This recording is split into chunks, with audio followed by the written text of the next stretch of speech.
მამა ზაღლიშვილი არას უშვებ აიღე და გაუკეთე ეგეც ხო თუ მე ხვდები თვითონ ხომ და მიხვდნენ კი არა წუწუნე მაგრამ ეგრეა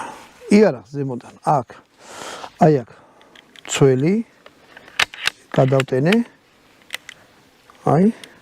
ესი და გაიხსნა safe chance ესე იგი მასე დგა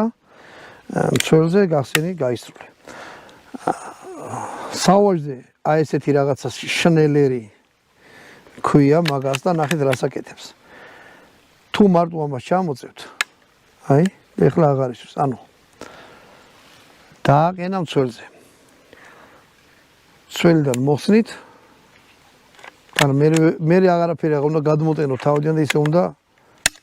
გაისრულოთ უკან გადმოტენის შემთხვევაში აი მას უყურეთ ესე აი ეს ამოვიდა ზემოთ წინ მიწიეთ აი ეს დარჩა ამოწეული ანუ სიბნელეში თითითად შეგიძლიათ მოსინჯოთ ვაზნის ანუ თოპის